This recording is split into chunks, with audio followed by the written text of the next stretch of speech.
विकसित भारत संकल्प सम्मेलन को संबोधित करते हुए सीएम ने कहा, पिछली सरकारों की नीयत ठीक नहीं थी, इसलिए नीति भी नहीं बना पाते थे। भाजपा सरकार में देश और प्रदेश तेजी से आगे बढ़ रहा है।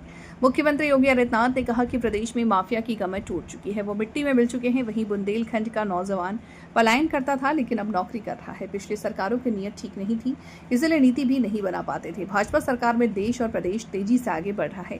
वो विकसित भारत संकल्प सम्मेलन को संबोधित कर रहे थे। याद रखना, दुनिया के अंदर विकसित वही हुआ है जिसने अपने बल पर, अपने दम पर अपनी कार्य योजना तैयार की और आगे बढ़ पड़ा। गुलामी की मानसिकता को लेकर के कोई समाज स्वावलंबी नहीं हो सकता है, आत्मनिर्भर नहीं हो सकता है। आत्मनिर्भरता के लिए गुलामी की मानसिकता को दूर करना, साथ साथ अपनी विरासत पर गौरव की अनुभूति करना। भारत क्यों पिछड़ा था? ऐसा नहीं कि भारत के पास ये सब कुछ नहीं था जो विकसित होने के लिए न हो, वह सब कुछ था। भारत, बहनों और भाइयों, आज से 2000 वर्ष पहले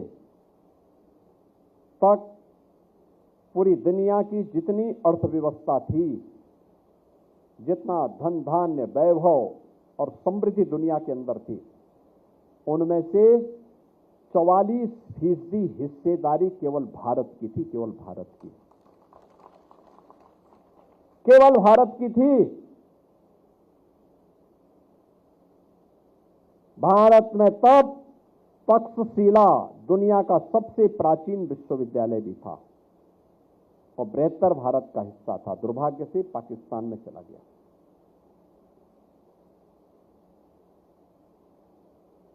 कालांतर में नए विश्वविद्यालय विकसित हुए।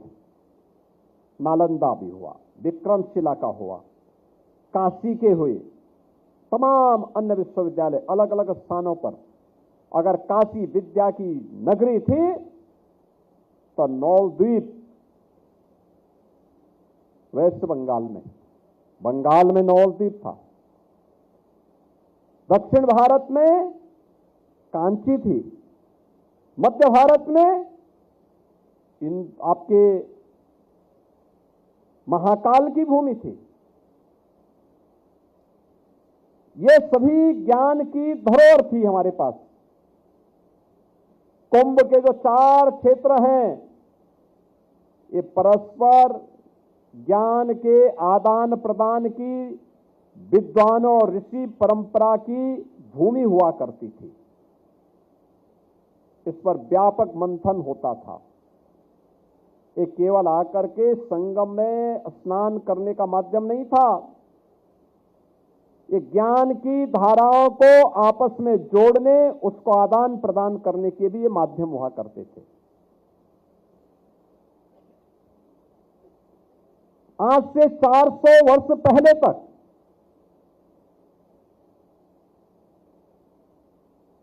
विश्व अर्थव्यवस्था में भारत की हिस्सेदारी, तमाम लूट खसोट के बावजूद, आक्रमणों के बावजूद, भारत की हिस्सेदारी 24% तक थी। और धीरे धीरे करके पहले मुगलों ने, फिर अंग्रेजों ने भारत को खोखला बनाया। भारत को पिछड़ा बनाने के लिए इन्होंने भारत के उद्योगों को, भारत की कला को, भारत के कारीगरों को, भारत की परंपरा को रौंदना, अपमानित करना प्रारंभ किया। भारतीयों के मन में भाव पैदा कर दिया कि जो भारतीय है वह बेकार है और जो बाहरी है वही सब कुछ है। भारत विकसित कब होगा? विकसित तब होगा जब यूपी विकसित होगा। और यूपी विकसित तब होगा जब झांसी समेत प्रदेश के सभी 75 जनपद विकसित होंगे। झांसी विकसित तब होगा जब हर ग्राम पंचायत, हर नगर निकाय आत्मनिर्भर होंगे और विकसित होंगे। हमारा शरीर है और शरीर का अगर एक अंग काम नहीं करता है तो हम पूर्णांग नहीं, दिव्यांग कहलाते हैं।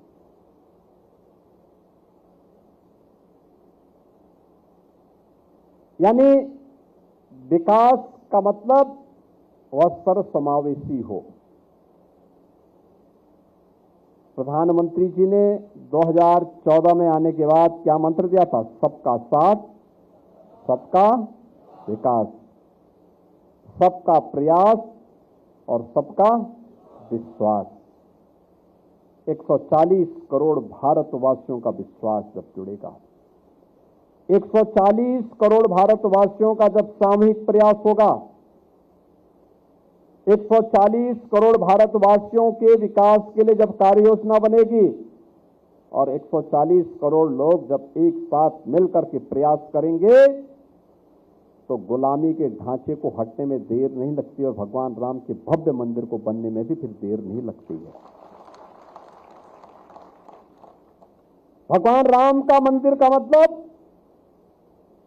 प्रभु रामलला का मंदिर तो है, ये भारत का, भव्य भारत का और नए भारत का राष्ट्र मंदिर के निर्माण की शुरुआत भी है, नए भारत की।